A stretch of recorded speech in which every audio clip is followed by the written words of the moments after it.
The Japan Nikkei 225 surged to a fresh all-time high on Friday during the US session based on the futures contract, and as well as in today's Asia session continues to extend its magnificent gain by an intraday push-up of 5% due to the surprising victory of the incumbent Japanese Prime Minister Takachi, and a coalition party managed to grab super majority of the Japanese lower house parliament, therefore increasing the chance of the coalition party to push forward their aggressive fiscal policies.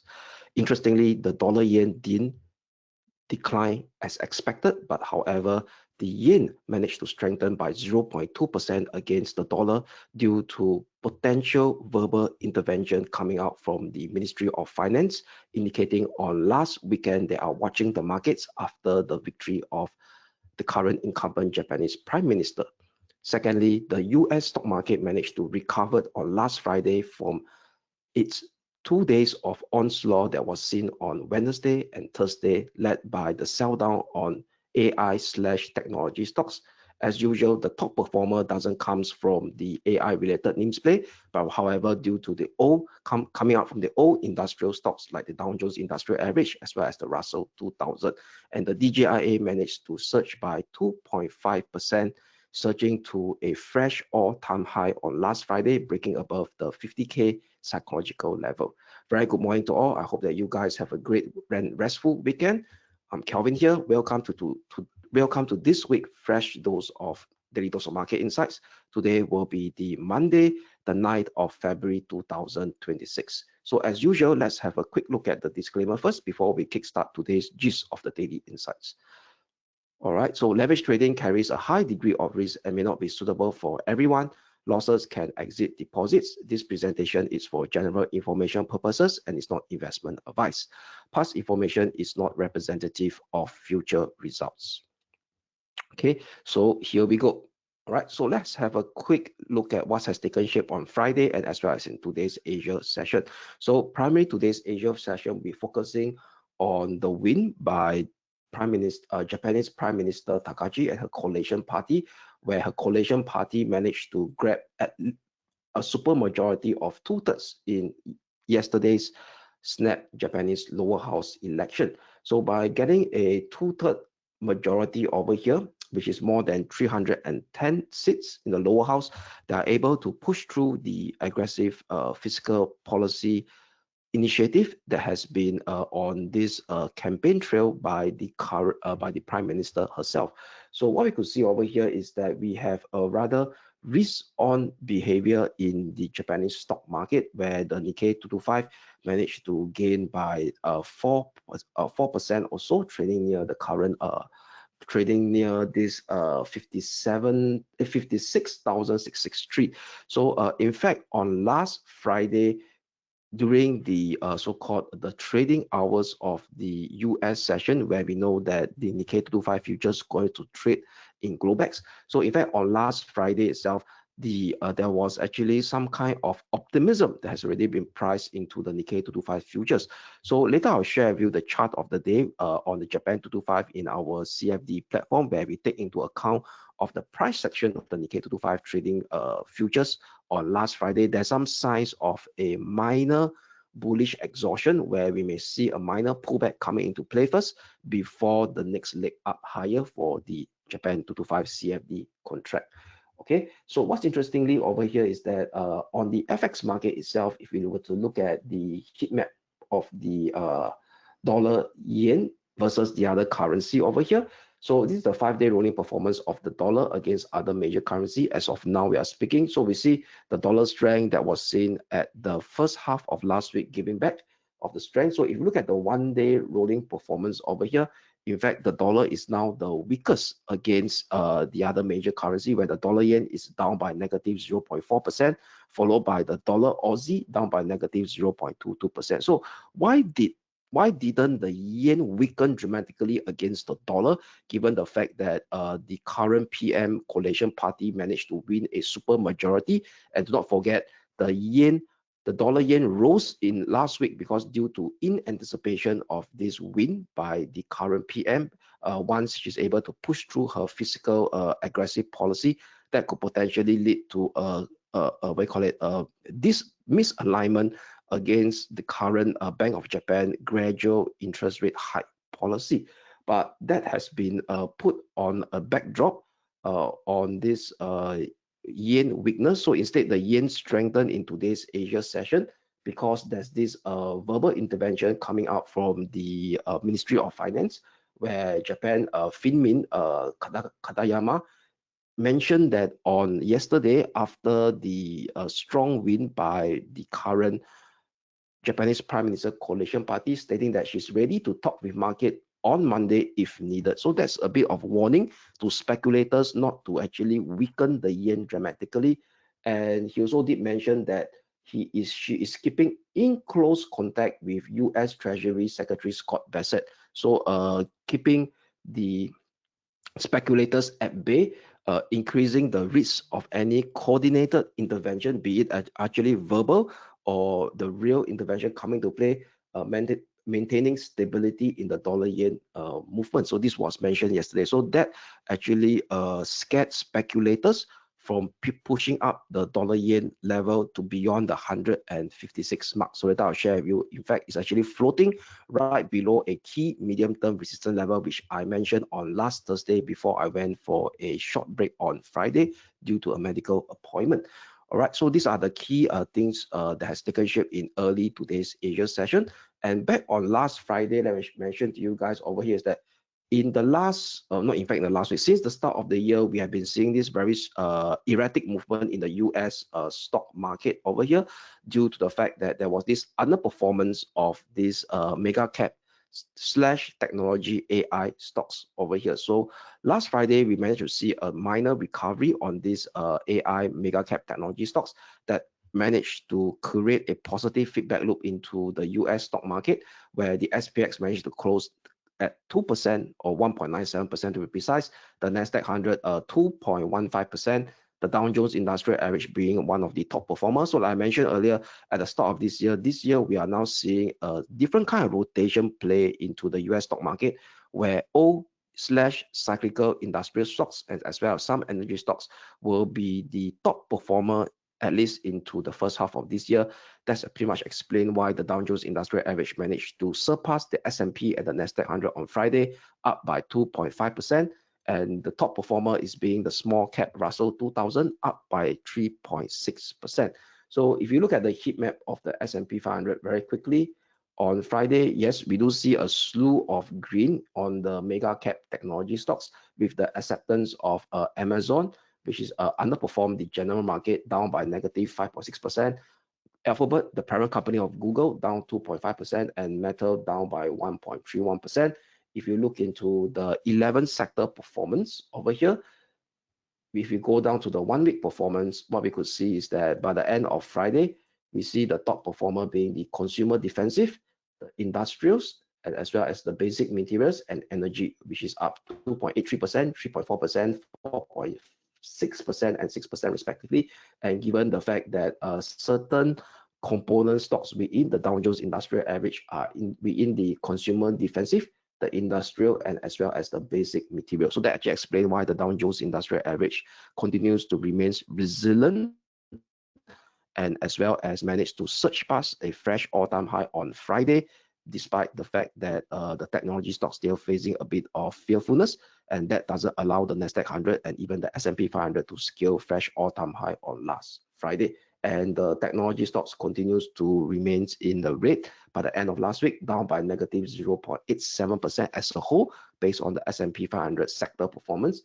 And we also have two mega cap technology stocks within the communication services sector, which is Meta and as well as Alphabet, dragging the entire sector down by negative 4.52% by the end of last Friday. So this is the weekly performance. All right.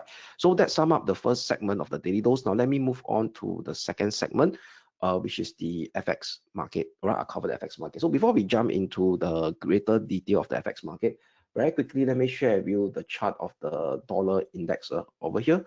So the dollar index, I will use it as a gauge of dollar strength and dollar weakness in general. So what's interesting over here is that the dollar index on last Friday did a bearish reaction right exactly at our resistance level that we highlighted on Thursday, 97.70, 98.05, which is also corresponding to this downward sloping 20-day moving average. So indicating that the bounce that was seen on 27th of January, all the way up to 5th of February has started to lose upside momentum, therefore increasing the chances that the bounce that was seen on 27th of January all the way up to 5th of February. February is a dead cat bounce / corrective rebound. We in a longer term bearish trend that is still intact on the US dollar index. So that being said, of this bearish reactions in the US dollar index, I'll be more inching towards the bearish side for the dollar rather than the bullish side for the dollar for today. All right, so now let us get started on the intraday technical outlook on those four major dollar pair that we cover on a frequent basis. So before that, let me expand my screen. Okay, so hope that everything is good on the screen. All right, excellent. So let us start with the euro dollar. So still recall on Friday on the euro dollar, we do have a bearish bias for it to retrace down to on Thursday, not Friday, on Thursday, to be traced down close to the 20-day moving average, which indeed hit our support level / target. So that being said, over here is that, and with the dollar index shaping that bearish reaction, potentially we may now start to see a tipping point for at least a minor recovery on the euro dollar after this corrective decline phase that kickstarted on 28th of January all the way down to last Friday Asia session low, which is at around the 117.65 level. So that was roughly what, close to a 2.6% decline on the euro dollar. And also the RSI has also started to see a basing formation after that will be flashing out of a bullish divergence that's being seen. So with that, we will flip to a bullish bias for today, at least for an intraday recovery on the euro dollar using 117.76 as my short-term pivotal support. A clearance above intermediate resistance level 118.40 will potentially see a push up to test the next resistance level on the intraday basis at 119.07. Only a bearish breakdown below 117.76 and the hourly close below it will invalidate today's intraday bullish recovery on the euro dollar to see further weakness to expose the next intermediate support level at 117.28 in the first step, which correspond to the rising 50-day moving average. Breakdown below 117.28 may open up scope for further weakness towards 116.70 next, which is the minor swing low area of 22nd of January. Next will be the sterling pound, which is the pound against the dollar.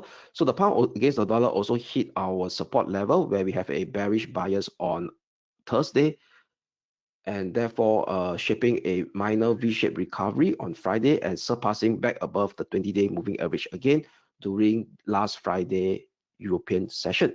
And interestingly, upon hitting the bullish reversal, minor bullish reversal low of 135.08, the RSI also shaped a bullish divergence as well, indicating that the bearish momentum has starts to plateau out, potentially giving us a chance that an increased odds, I would say, for the sterling pound to shape at least a minor bullish recovery on the intraday basis for today. So therefore, for today, I will flip back to a bullish bias on the sterling dollar using 135.08 as my short-term pivotal support level. I don't want to put it so tight at the 20-day moving average, which is at 135.68, unless we have an hourly close and a bullish breakout above 136.27. Thereafter, that I will shift my pivotal support up to 135.68. So above 136.27, potentially we'll see a further recovery on the intraday basis to test this critical minor congestion area previously formed on 30th of January, got rejected on 4th of February before kickstarting this last leg of a bearish leg down. So that will be the next intermediate resistance zone of 137.30, 137.50 next. Only a bearish breakdown and an hourly close below 135.08 will eradicate today's minor bullish recovery scenario to see a further setback to revisit 134.55, which confluence very closely with the 50-day moving average and also the area of the 20-day moving average as well. A breakdown below 134.55 may see further slide to retest the 134 psychological level, which confluence with the the minor swing low area of 21st of January, pardon me, and 22nd of January this year. So that's for the sterling dollar, flipping to a intraday bullish bias using 135.08 short-term pivotal support for now, unless we see a clear bullish breakout and an hourly close later at 136.27, pardon me, we will tighten our pivotal support to 135.68 next. Next up will be the Aussie dollar over here. Let me expand my screen. So the Aussie dollar, last Friday, we have a neutrality stance. So on Friday, it managed to stage a breakout from this minor descending trend line that has been in place since its current 52-week high that was made on the end of January at 70.90. So with this bullish breakout on this minor ascending trend line, potentially we may see a retest now towards 70.90 in first step. So with that, I will use two key support level to watch. Intermediate support level will be the pullback line of this minor descending trend line now turns into a minor pullback support level, which is at 0.7003, very close to the 70 figure level, and also very close to the current Asia session low that is being seen at the start of today's Asia session, which is at 70.10 over here. Short-term pivotal support will be slightly lower at 69.78, pardon me, 69.78, which is this clear congestion area here since 30th of June. And if you do the Fibo retracement of this ongoing recovery that has taken shape on last Friday Asia session low, that also converges with the 38.2% Fibo retracement. So using 69.78 as my short-term pivotal support level on the Aussie dollar, flip back to a bullish bias for today. First resistance level to watch 70.90, above it may expose 71.40 next. Only a bearish breakdown below 69.78 may invalidate today's direct push-up scenario on the Aussie dollar to see it floating down again to retest the key minor range support level at 69.07, 68.90 that managed to survive both on last Monday and last Friday. So that's for the Aussie dollar. Next up will be the dollar yen. So the dollar yen, last Thursday before I go, we do have a bearish bias because it's floating right exactly below 157.50 key medium-term pivotal resistance. Why this is a key medium pivotal resistance? Because previously it was a minor range support from 12th of January all the way up to 23rd of January. And once this level got broken down, it did a rather steep intraday decline during the period of 25th of Jan all the way down to 28th of Jan in the 3 days span over here. So therefore having a key psychological impact on the dollar yen. And if you do the Fibo retracement of this entire 3 day of push down from the high of 159.28 all the way down to the low of 28th of Jan, which is 152.09, that also coincides with the 76.4 Fibo retracement level. So it really hit our first support level before showing some kind of stabilization at 156.36, which was mentioned on last Thursday as well. But what's interesting over here is that if you look at in parallel, the RSI, taking into account of the low, the important minor swing low of 28th of January in the raw price section, the RSI has staged a bearish breakdown, all right, over here. So in parallel, it actually indicates to us that there could be further weakness on the dollar yen, given that the RSI has staged a parallel bearish breakdown from the low of 28th of January, in line with the low that of 28th of January, where the raw price action staged that rebound. Okay, so given the fact that the RSI continues to shape a bearish element, I will still have a bearish bias on the dollar yen for today at 157.50 for sure, using it as our pivotal resistance level. Breaking down below 156.36 may expose further weakness in the first step towards 155.66, followed by 154.73 next. Only a bullish breakout and an hourly close above 157.50 will invalidate today's bearish bias view on the dollar yen to see a squeeze up towards the first zone of the intervention risk zone at 158.90/159.45 next. So that's for the dollar yen, and also sum up all the intraday technical outlook on the four major dollar pair. So let us now move our attention towards the major stock indices, starting with the Hong Kong 33. Give me a minute, give me 1 second. Let me expand my screen. Oops, sorry. Yes, so the screen is good. So starting with the Hong Kong 33, that is representing the Hang Seng Index. So the Wong 33 managed to do a push up as expected, hit the top of our minor range, 26,990, 27,175. But it still can't break out above 27,175 over here. So I do not want to have a very tight short-term pivotal support level. So the pivotal support level for sure is indeed the last Friday Asia session minor swing low, which also correspond to the 50-day moving average as well, which is at 26,285. So for now, let me have a first support level over here, okay, at 26,699. So unless we have an hourly close above 27,175, that I will tighten my pivotal support level to 26,699 for today. So for now, pivotal support remains the same as of now, 11:22 a.m. Singapore time, 26,285. Above 27,175 will see a retest on the major resistance level at 27,500. Above it may see an intraday push up to revisit the current 52-week high, which is on the 29th of January at 28,030. So just have a quick recap why 27,500 is a very important resistance level, because 27,500 is indeed correspond to this long-term descending trend line that has been in play since the current all-time high that was printed way back pre-COVID period on 29th of January 2018 at 34,495. And this 27,500 has been probed and challenged at least close to 3 times.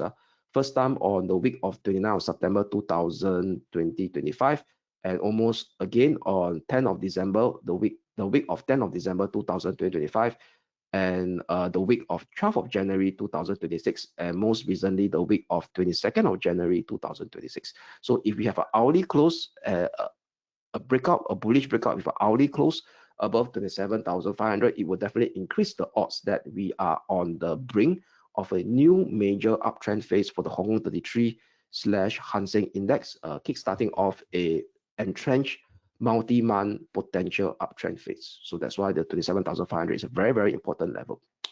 Next up will be the Japan 225, which represent the Nikkei 225. So the Japan 225 has really do a squeeze up, hitting our resistance level, which we mentioned on Thursday, which is at the 55 level mark. So it did a rather gap up in today's Asia session. And what we could see is that it has an extreme overbought level over here, but there is no bearish divergence. But however, the hourly RSI has shaped a bearish shooting star candlestick. So therefore, potentially there could be some form of a minor pullback on the intraday basis. So with that, I will have a bearish bias only for today for this potential minor pullback to take shape. So using 58,932 as my short-term pivotal resistance level.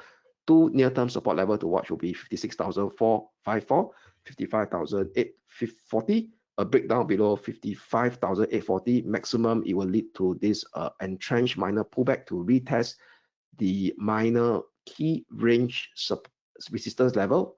Now turns into a critical pullback area at 55,1111, 54,790 over here, which is also the former all-time high area as well during 14th of January.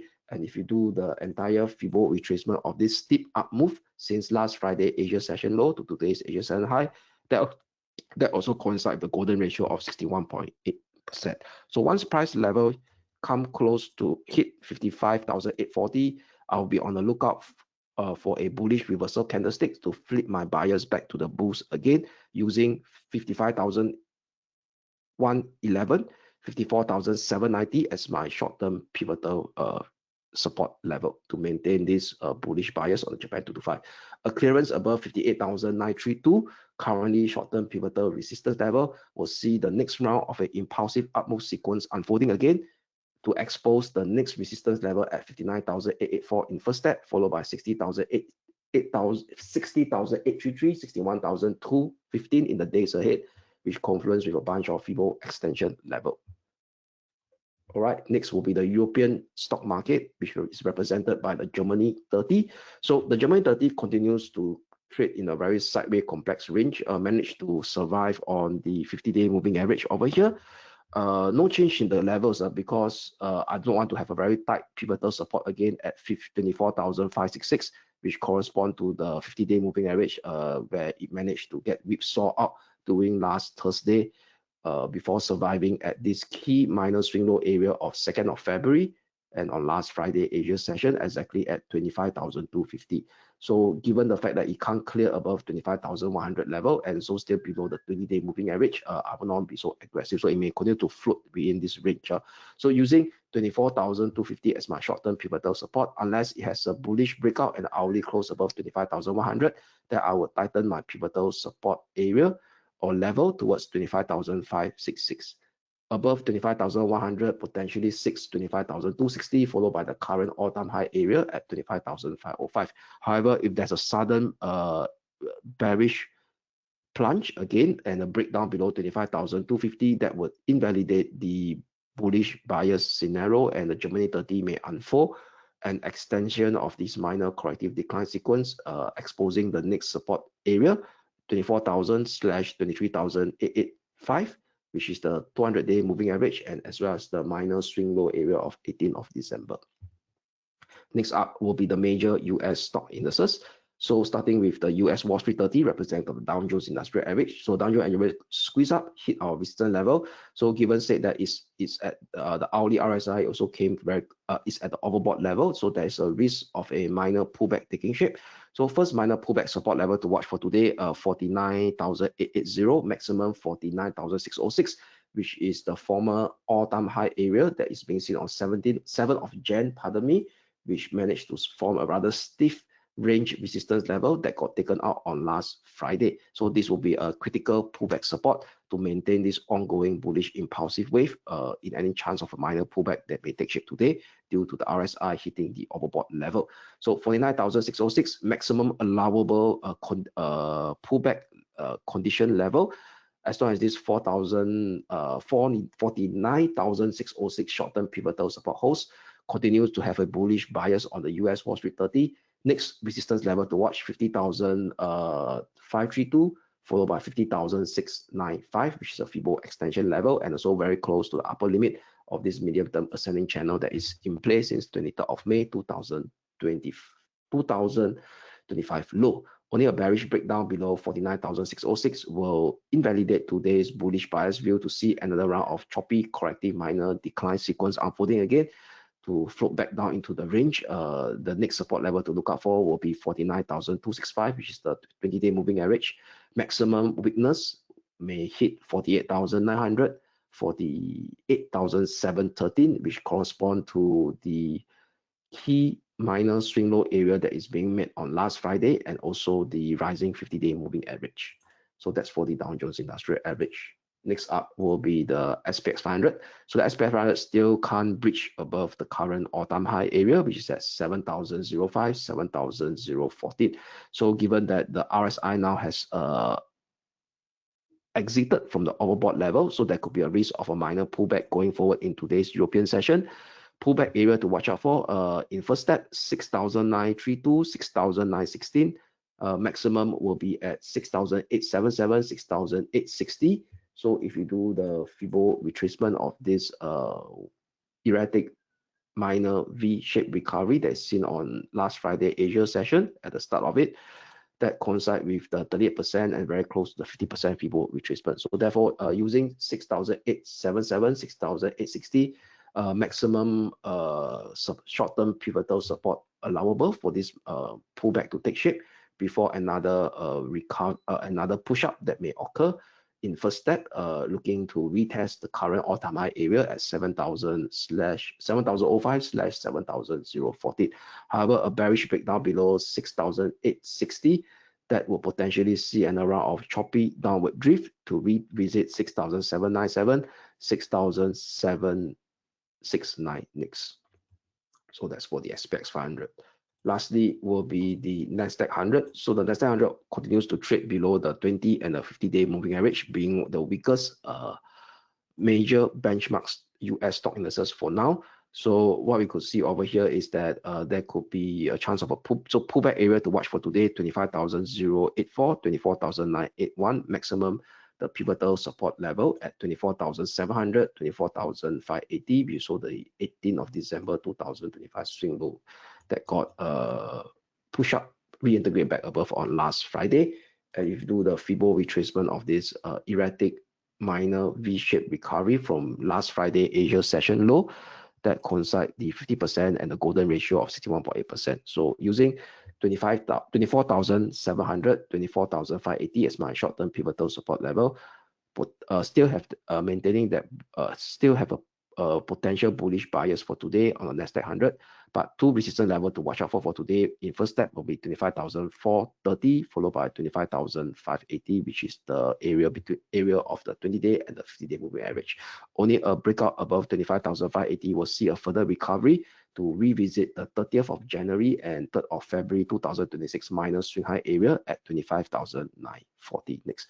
However, a bearish breakdown below 24,580, pardon me, will negate this recovery scenario and see a choppy downward drift to revisit 24,330, 24,142 next, which very close to last Friday minor swing low area, and 24,142 is in fact the congestion area of 21st of November last year. So that's for the Nasdaq 100, and also sum up all the intraday technical outlook on the broad-based stock indices. So let us touch on the commodities market for now, starting with the gold XAU/USD. So gold XAU/USD continues to trade below our short-term pivotal resistance level at 5,169. So still using 5,169 short-term pivotal resistance level for it to drift downwards. First support level to watch out for will be at 49,795 /4. Sorry, a bit of time to think. Let me repeat again. Watching the 5,169 on gold XAU/USD, so still maintaining that short-term minor bearish bias for a potential drift down to retest last Friday Asia session swing low area at 4,795 /4,703. Only a breakdown below 4,703 will revisit the critical bullish reversal low that was printed on the previous Monday or 2nd of February at 4,500 /4,405, which also confluence with the 50-day moving average. Only a bullish breakout above 5,169 will see a further push up to revisit 5,448 and even retesting the current all-time high area that was printed on 29th of January at 5,602. So that's for gold XAU/USD. Lastly will be the West Texas crude oil over here. Let me expand my screen. So the West Texas crude oil continues to trade sideways, but managed to help above our pivotal support on last Thursday. We saw the 200-day moving average. So no change. 62.38 will be my short-term pivotal support level. Still maintain that bullish bias for a potential minor push up today in first step to retest last Friday US session high, which is at 64.69. A push up above 64.69 may see the next intermediate resistance coming in at 66.50, 66.85, which is the swing high area of 29th of January. Only a bearish breakdown and hourly close below 62.38 will invalidate today's bullish bias move on the West Texas crude oil to open up weakness to drift down towards 61.12, 60.64. Next maximum will be the medium-term pivotal support area or level at 59 level, which confluence very closely with the rising 50-day moving average. So that sum up today's daily dose of market insights. So before we go, let's have a quick look at the economic calendar.